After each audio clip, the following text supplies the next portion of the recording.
Looking for excitement? Chumba Casino is here. Play anytime, play anywhere. Play on the train, play at the store, play at home, play when you're bored. Play today for your chance to win and get daily bonuses when you log in. So what are you waiting for? Don't delay. Chumba Casino is free to play. Experience social gameplay like never before. Go to Chumba Casino right now to play hundreds of games, including online slots, bingo, Slingo, and more. Live the Chumba life at ChumbaCasino.com. No purchase necessary. VGW Group. Void where prohibited by law. 21 plus. Terms and conditions apply. Other shows we have for you to enjoy at myclassicradio.net. The Avengers was most certainly not a household name in South Africa prior to the radio series. With no national television service until 1976, the mechanism simply was not present in the country to show television programs to mass audiences. While many other countries revelled in the filmed adventures of John Steed and company, South Africa was not equipped to join in the fun. The series took Britain by storm and made a major impression in the American markets, being that greatest of rarities, a British series given a network transmission slot. However, as a film series, rather than a videotaped one, The Avengers was able to gain a modicum of exposure in South Africa through film rentals. Come and listen at myclassicradio.net.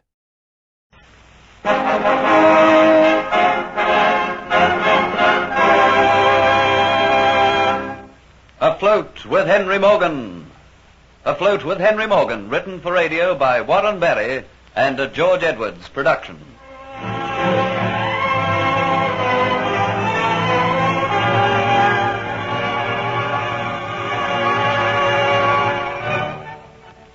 After Geoffrey Hunter gives Don Pietro misleading information about Henry Morgan, he and Kitty are taken to the slave markets, where they share the same cell as Antoinette de Lacy. After the torture received at Dietz's hands, Geoffrey is crippled, but he has hopes that Hero is free and will aid them. The next morning, Hero goes amongst the curious to see them, and Geoffrey manages to whisper to him that when the sales start and they are taken from their cell, he is to set fire to the market. Hero faithfully carries out his instructions, and in the confusion, Antoinette, Kitty, and Geoffrey are left unguarded.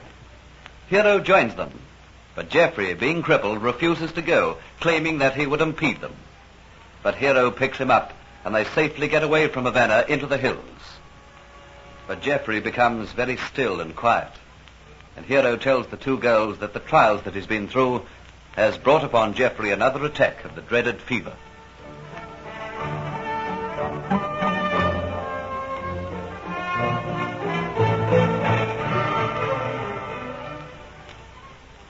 He's sure a mighty sick man.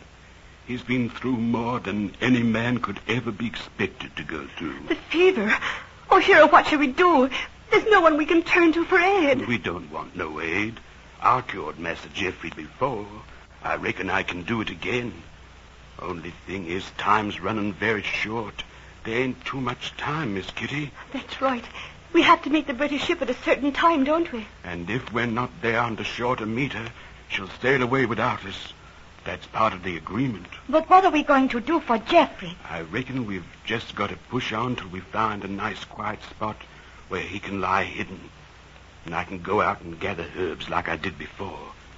I'll make a mixture and hope it'll break the fever in time for us to get to the ship. Oh, how still he lies, and oh, how hot he is. That's the fever, Miss Kitty. We've got to get into a place where we can rest before the delirium starts upon him.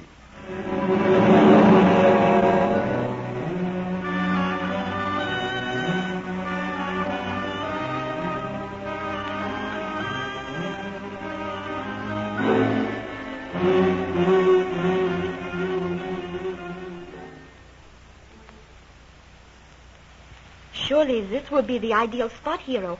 Here by the stream, under the shelter of these overhanging vines. And all the scrub around will keep us safe from prying eyes. And the bracken is lying thick. It'll make a bed to lie the poor master's body on. Let me help you, Hero. Lie him down. Oh, gently now. It's gentle. I've been carrying him all the way. Oh, I know. Hero, I'm sorry. I didn't mean to speak sharply to you. Just that I'm so anxious. We have to see to his every comfort. I reckon that is about as comfortable as we can make him. Now I have to leave you. I have to go out into the bush and try and find those herbs. Oh, Lord, if I don't find them, we'll be in a fine pickle. Have no fear, Hero. I'll look after him. I want to nurse him until he's well again. I want to give him all the care that I can. Well, I go off knowing that he's in good hands. I'll be back just as soon as I can get the herbs. And you two, ladies, keep a good lookout. Although I reckon we're nicely hidden here. You can never tell who's prowling about. You can never tell. Oh, Lord, to keep him safe. Oh, what have we done that this affliction should be set upon us? Is there to be no end to our trouble? And a fine one you are to be worrying about yourself. What about poor Geoffrey? Look what he's been through. And to get the fever on top of it all. Don't you realize that it might kill him? I know.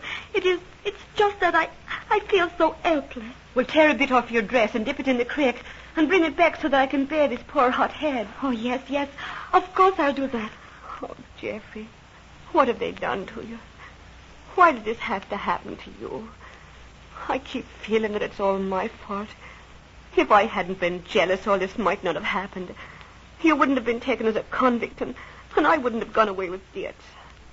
But I'll atone for it, my darling. You'll see. Here is the wet cloth. Oh, thank you. How flushed he looks, and so helpless with his hair tumbling over his face. It seems so wrong that a great, strong man should be lying there so ill, with his body so broken. His body will be fine and strong someday. If it's care and attention that'll make him well and happy again, it's I who'll be seeing that he gets it. And now he lies there so helpless, as helpless as a young baby. He'll be fine and strong again, I'm telling you that. I'll see that he not wants for a thing. I'll attend to him well. It will be too much for one woman to nurse him by herself. But together we will be able to do it. Won't we, Kitty? There'll be no need for that. I can look after him. He's my responsibility. Oh, I see. It may be just as well if we have things made plain between us right now, Antoinette, so as to save any further misunderstandings later on. There will not be any necessity to do that. I think I understand. And I'll make sure that you do by telling you in my own words. Geoffrey's my man. Do you understand that? He's my man. I lost him once, and I'm not going to lose him again. Yes, I understand that, Kitty. I know he is yours. The Lord is certainly looking after us well. Look, I found the herbs. Glory be, it's going to be all right now. You'll see. I'll go down to the creek and I'll get these ready right away. Oh, glory be. It's a happy man I am that I found these herbs. Oh, I thank you, Lord.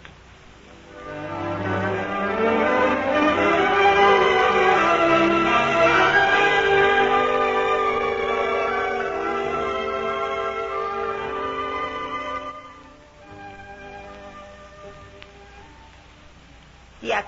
What do you want here? I am very busy. I have not the time to talk to you. I'll not keep you very long. Where are you hurrying, Sir Dolores? I am sick of Havana. I am going into the country. I am packing. I am leaving here this night. But tell me, what did you want with me, dear? I've only come to hear if there's been any word as to our three friends. Have they yet been discovered? So far, no. But all the search parties are not in yet. But what about you? Have you not been out looking for them? Yeah, I've searched for them until I'm nearly dropping from fatigue. I can't understand it. How could they possibly get away? Geoffrey Hunter is a cripple. They must carry him. How could two women carry a big man like that and not be observed? Geoffrey Hunter had an accomplice. That is obvious. For all we know, it might be someone who lives in Havana. He might have given them shelter in his house. We do not know. But to get away from the slave market, he must have been carried.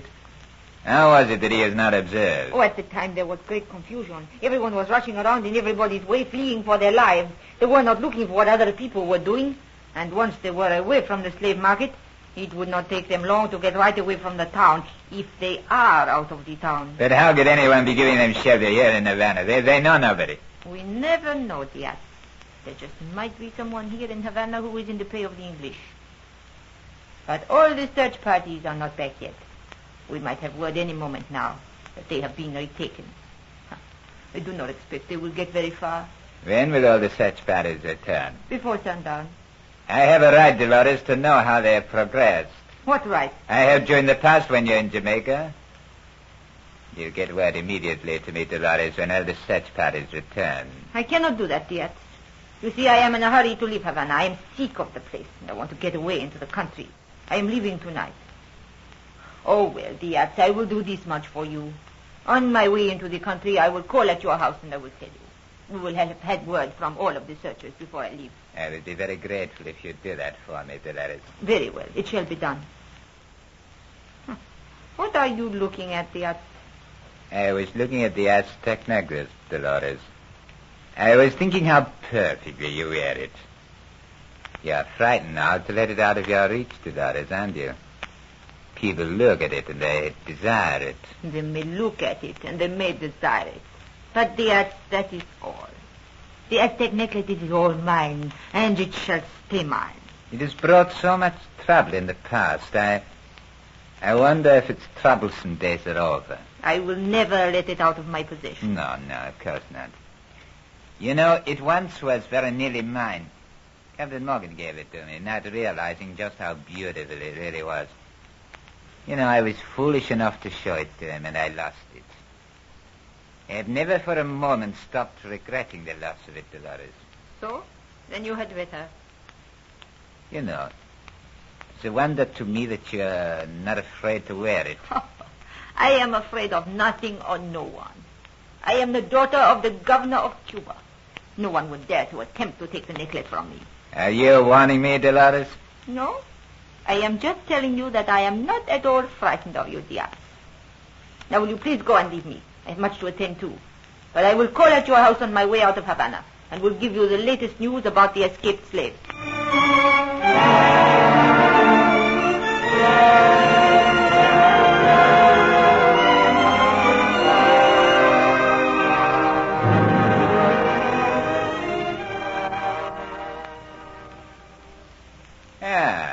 I heard your carriage draw up, Dolores, so I came to open the door for you. There's no one else in the house. You come in. No. You have news? I cannot wait very long. I am driving myself into the country. I dislike being driven by coachmen. I like to have the control of the horses between my own two hands. But they are very high-spirited horses, and I cannot leave them alone for long. No, there is no news of the 3 who escaped. Most of the other slaves have been recaptured, but those 3 have not been taken. That is all the news I have for you, Diaz. Now I must go before my horses get restless. Why are you looking at me like that, Diaz? Dolores, did you tell anyone that you are coming to give me this news tonight? No. Why should I?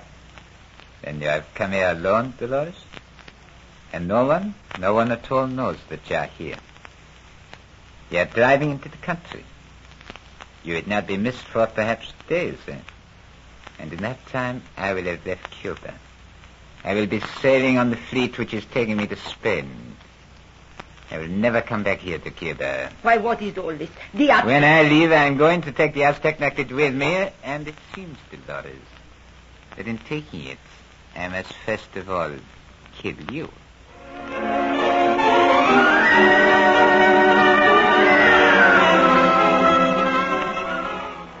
The Aztec necklace brings nothing but despair, agony, and pain.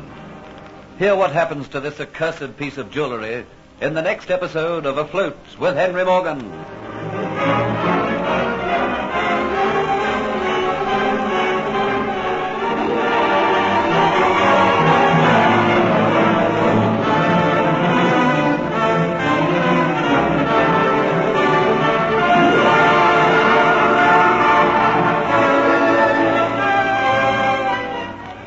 How to have fun anytime, anywhere. Step 1. Go to ChumbaCasino.com. ChumbaCasino.com. Got it. Step 2. Collect your welcome bonus. Come to Papa welcome bonus. Step 3. Play hundreds of casino-style games for free. That's a lot of games. All for free? Step 4. Unleash your excitement. Woohoo! Chumba Casino has been delivering thrills for over a decade. So claim your free welcome bonus now and live the Chumba life. Visit ChumbaCasino.com. No purchase necessary. VGW Group. Void where prohibited by law. 21 plus. Terms and conditions apply.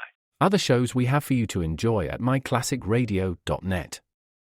The Black Museum was a 1951 radio crime drama program independently produced by Harry Alan Towers and based on real-life cases from the files of Scotland Yard's Black Museum. Ira Marion was the scriptwriter, and music for the series was composed and conducted by Sidney Torch. Although often mistakenly cited as being produced for the BBC, the series was produced and syndicated commercially by towers throughout the English-speaking world. Come and listen at myclassicradio.net.